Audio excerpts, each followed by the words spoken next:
In this lesson, we'll learn about reference angles. So the definition of a reference angle is any angle that is formed between the terminal side of a non-acute angle and the x-axis. So what that means is if we have a non-acute angle, so let's just say we have one here in quadrant 2. So we have an angle here, and we have the theta value that comes up here, whatever that is. Whatever angle is formed right here, that is considered the reference angle. So it's whatever angle is sandwiched between the terminal side and the x-axis. All right, so that is what we consider our reference angle. So a few things to note about our reference angle. Our reference angle must be, the reference angle must be less than 90 degrees.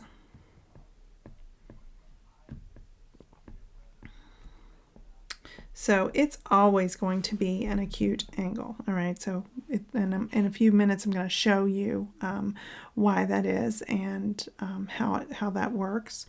The other thing to note about reference angles is that they're always positive. So they are always positive angles, all right? So we're always going in that counterclockwise direction.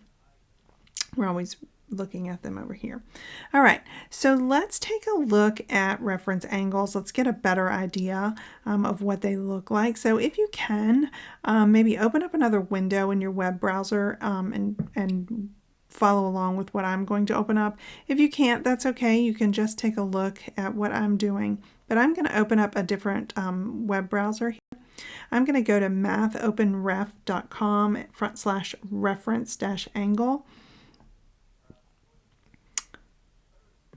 Okay, so you need to add the .html in at the end of your address or it won't open. So add in .html if it didn't open for you. All right, so let's take a look at what's going on here. So if you are at this site and you are playing with the reference angle tool here, which is pretty cool, the way this thing works, it will show you what the reference angle looks like when you move around into the different quadrants. So if you grab this point here and drag it around, you can see the blue angle here is what is your reference angle. And you'll see that that angle is always the angle that's between your terminal side and the x-axis. So when I'm in quadrant 1, that angle is always just going to equal exactly whatever the angle is, all right, because I haven't moved away from that x-axis at all. I'm right there. There's no distance to go. So once I shift over my 90-degree mark right here, all right, in order to be less than 90 degrees, I need to reference the other side there. I need to reference that side of my x-axis. I am at 43 degrees. So notice how I'm now referencing that terminal side of my angle and I'm referencing the x-axis there. So I'm at 43 degrees. Now, if I keep on going, if I keep on rotating around and I come down into quadrant 3, my reference angle now references the x-axis, same x-axis, but now my terminal side is down below, so I am referencing up to the x-axis there, so it's at 40 degrees. And then if I keep coming around, I'm going to come into quadrant 4. Now I'm referencing back up there to the other side of the x-axis there, and it's at 55 degrees. So notice how that's always a positive value. It's always less than 90 degrees. And it references back up to that x-axis with the terminal side. All right, so a few things to keep in mind when you are looking at your reference angle. So don't be confused by that number jumping up and down. That's just on either side of the x-axis. That's not the angle itself that's moving on the other side of the x-axis. That's just the text. Needed more room to write there. You want to focus on the angle itself. being there. So that's where the angle is. So you can just play with that a little bit and see where that reference angle is. So it's that little bit of angle that is sandwiched between the x-axis and the terminal side of whatever angle you are working on. All right, so if you need to calculate a reference angle for a given angle, there are some steps you can follow to kind of make it easier.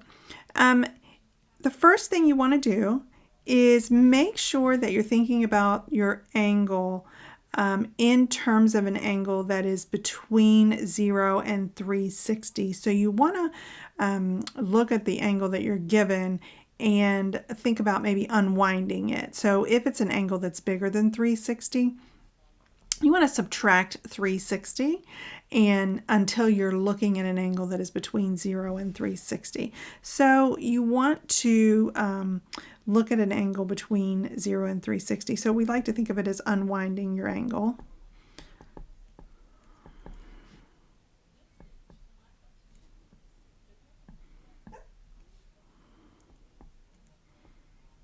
An angle between 0 and 360. The value will still come out the same, and I can't spell while I'm speaking. I think we've identified that.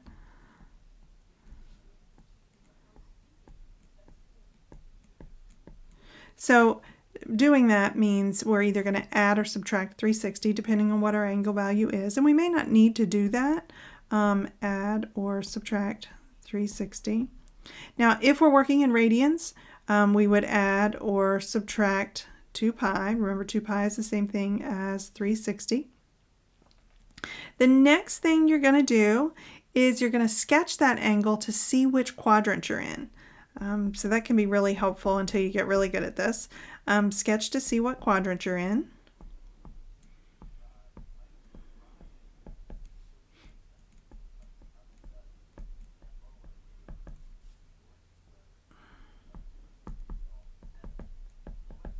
All right, and you don't have to sketch it, it's just helpful until you get, a really good conceptual idea of these angles.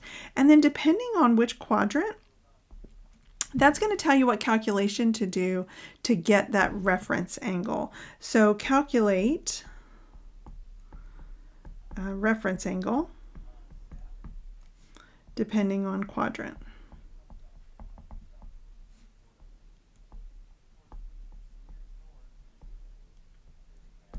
All right, so now let's see what those calculations are. So if you're in quadrant 1, so if you're over here, then that means you have an angle that's between 0 and 90 degrees. That reference angle is going to be equal to, so your reference angle will be equal to your angle. So you don't need to do any calculations at all. All right, so that's going to be any angles that are between 0 and 90 degrees. So you don't need to do anything there. If you are in quadrant 2, however, that's when you need to start doing a little work, but not much. That means you have an angle that is between 90 and 180. In that case, if you're in quadrant 2, your reference angle will be found by taking 180 degrees minus whatever your angle value is. All right? Or if you're in radians, you're going to use pi minus your angle value. So depending on whether you're in degrees or radians, if you're in degrees, you're going to use 180 minus theta.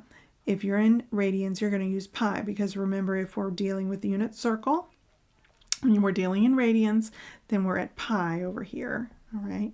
If we're dealing in degrees, we are at 180 degrees. All right, if we come down here and our angle is in quadrant 3, then our calculation is going to be reference angle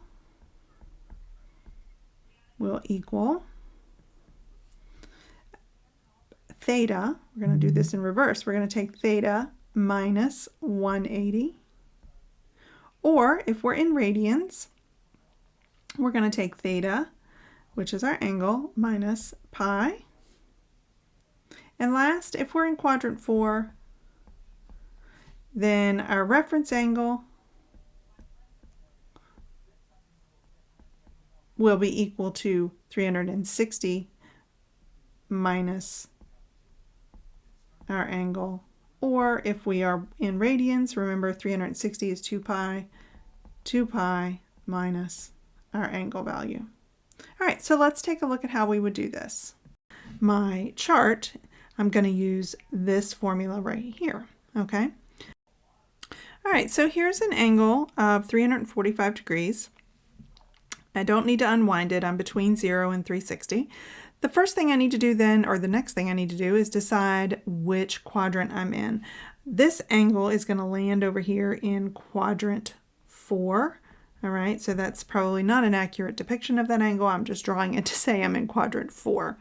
All right, because I'm in quadrant 4, the formula for my reference angle and also the symbol for reference angle is theta with a little hash mark up there. So that is reference angle right there. Reference angle is going to be found by saying 360 minus whatever my angle is, all right? Because if I go back and I look at, so I am going to say 360 degrees minus 345. My reference angle is going to be equal to 15 degrees. So the reference angle that's left here after my angle is made, so after I make that 345 degree angle right here, the reference angle of 15 degrees is right there. Okay, so this is my 345, and then 15 would be what's going and sandwiched up between the terminal side and the x-axis. All right, let's try another one. So let's say I have an angle of negative 135. So that angle is actually needs to be unwound so that I can work with it and do my calculation. All right, so that angle is actually going to be, I want to add 360 so that I'm working with a value that's between 0 and 360. So if I take negative 135 and I add 360 to that, then that means I'm actually going to work with the angle of 225 degrees. All right, so 225 is going to be an angle that's here in quadrant 3, which means in quadrant 3, the formula for my reference angle is going to be found by theta minus 180 degrees. So I am going to do theta minus, whoops, sorry, I didn't mean to write that. I meant to write 225 minus 180. I'm going to say 225 minus 180 degrees. So my reference angle value here is going to be 45 degrees. So the value of that reference angle right here is going to be 45 degrees. Let's take a look at one that is in radians. So if I have theta as 5 pi over 6 and I want to find its reference angle, the first thing I need to do is determine which quadrant it lies in. So 5 pi over 6 is going to lie in quadrant 2. And if you're not sure how to sketch that angle, if you don't remember what that is, go back and re-watch the video from section 4.4, I believe it's video 1. We talk about how to sketch these angles in standard position. We learned how to think about how much of the revolution it's going to be. And if you don't want to have to do that, you can also take a look at that unit circle that we filled in and look for the value. It may already be on there and you can just see that it's on there. So that being said, 5 pi over 6 is in quadrant 2. So when we look at our formulas for our reference value, the reference value for an angle in quadrant 2 is found using the formula of pi minus whatever our value is. So pi minus theta. So what we're going to do is say pi minus 5 pi over 6. Now I need to find a common denominator here. So I need to say 6 over, or 6 pi over 6. So I need to say times 6 here. So let's say pi over 1 times 6 over 6 for those of you who don't like finding common denominators, who disagree that fractions are your friend. All right, so what I'm actually multiplying, or what I'm actually subtracting here is 6 pi over 6 minus 5 pi over 6. And I end up with pi over 6 is our reference angle. So reference angle is pi over 6. All right. The last one we'll take a look at is 7 pi over 4. This one is not greater than 2 pi or less than, or a negative value, so we don't need to do any addition or subtraction. 7 pi over 4 falls in quadrant 4, so it's going to be down here. The formula that we're going to need to use down here, if you go back and look at the chart we drew up, is going to be 2 pi minus theta. So we're going to say 2 pi minus 7 pi over 4. So again, I'm going to need to get that common denominator. I'm going to multiply here, so I'm going to say 2 pi, I'm going to go ahead and do it off here on the side. 2 pi over 1 times 4 over 4 gives me a value of 8 pi over 4. So now I have a common denominator. I can say 8 pi over 4 minus 7 pi over 4 gives me pi over 4 is my reference value, or reference angle. So reference angle equals pi over 4.